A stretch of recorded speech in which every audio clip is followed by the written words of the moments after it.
દોસ્તો, યુવાની એ માત્ર ઉંમર નથી.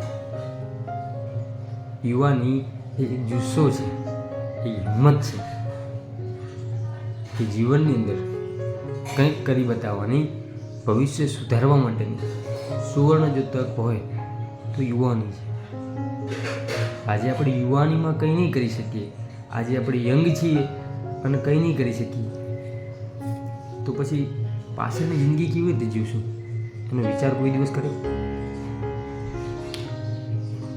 કારણ કે અત્યારે હાલ મોજ શોખ કરવામાં, જલસા કરવામાં જિંદગી જો વેડફી નાખી છે, તો પાછળની જિંદગીનું શું?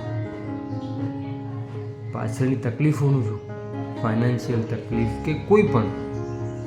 આપણી પાસે શોખ કરવા માટે બધું છે, દેખાડો કરવા માટે બધું છે, પરંતુ શું આપણે ક્યારે વિચાર્યું કે આપણી પાસે રિસોર્સિસ શું છે?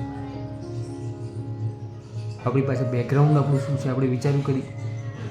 આજે આ યુવાની જો રખડવામાં કે જેમ તેમ ભટકવામાં આપણે વેડફી નાખીશું, તો આપણી ઓળખ કેવી રીતે બનાવશું? આપણી ઇમેજ કેવી રીતે બનાવશું? શું હજુ આપણે પહેલાંની જેમ જ જિંદગી જીવી છે? સાવ થર્ડ ક્લાસ, સાવ એમ કહેવાય કે બેકાર જિંદગી જીવી છે? આપણી જિંદગી જો આપણે સારી જીવીએ છીએ, તો અત્યારે યુવાનીમાં જ કંઈક મહેનત કરવી પડશે, કંઈક એવું કામ કરવું પડશે જેથી કરીને આપણી ઇમેજ સારી બને. પછી તમને જે કોઈ વિષયની અંદર રસ હોય, તમને જે કોઈ વિષયમાં ફાવટ હોય, તમે નિપુણ જે વિષયમાં હોય એ વિષયની અંદર મહેનત કરો. એવું તો જરૂરી જ નથી કે માત્ર ને માત્ર એજ્યુકેશન જ તમને ટોપ લેવલ સુધી પહોંચાડી શકે છે. એજ્યુકેશન સાથે સાથે જો તમારામાં પર્સનલી એવું કોઈ ટેલેન્ટ હોય તો એનો ઉપયોગ યુવાનીમાં જ કરવો જોઈએ.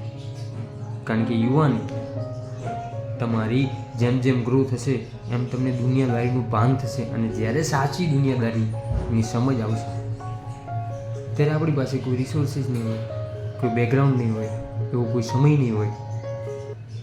આજે મોબાઈલની અંદર જિંદગી વેડફીએ છીએ, રીલ્સ જોઈએ છીએ, રીલ્સ બનાવીએ છીએ, ન જોવાનું જોઈએ છીએ, ન કરવાનું મોબાઈલથી કરીએ છીએ, ન રમવાની ગેમો રમીએ છીએ. અને એવી રીતે જો આપણી યુવાનીનો સમય આપણે વેડફીએ છીએ, તો આપણું જીવન, આપણું ઇમેજ આપણે કેવી રીતે બનાવશું? આપણી ઇમેજ બનાવવા માટે, આપણું એમ કહેવાય કે જિંદગી બનાવવા માટે આપણે અત્યારથી મહેનત કરવી પડશે, ને એ મહેનત યુવાનીમાં જ શક્ય છે. જંગલનો રાજા સિંહ,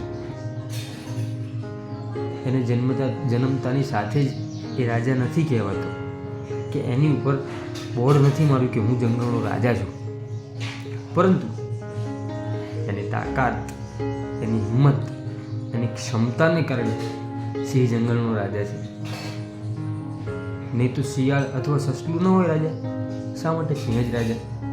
એનામાં શક્તિ છે, એનામાં આવડત છે, એ પોતે બાહોશ છે, એ ગમે તેની સાથે બાથ ભીડી શકે છે, એવો બહાદુર છે, એટલે એ જંગલનો રાજા છે. એટલે આપણે આપણી કાર્યક્ષમતા વધારવી જોઈએ, યુવાનીની અંદર કંઈક એવું કરવું જોઈએ જેથી કરીને આવનારું ભવિષ્ય અને આવનારી જિંદગી આપણી સારી રહે અને આપણી ઇમેજ સારી બને. ખોટી વ્યક્તિઓ પાછળ કે ખોટા ગેજેટની અંદર સમય બગાડવાને બદલે પોતાની જાત માટે કંઈક એવું કરીએ જેથી કરીને જીવનની અંદર ક્યારેય તકલીફ ન પડે. દોસ્તો, વિડીયો જો સારો લાગ્યો હોય તો વિડીયોને લાઈક ચોક્કસથી કરજો. ચેનલ પર ન હોય તો ચેનલને સબસ્ક્રાઈબ ચોક્કસથી કરજો. દોસ્તો, ફરીથી મળીશું એક નવા જ વિડીયો સાથે. ત્યાં સુધી દરેક દોસ્તો, દરેક મિત્રને જય સીતારામ.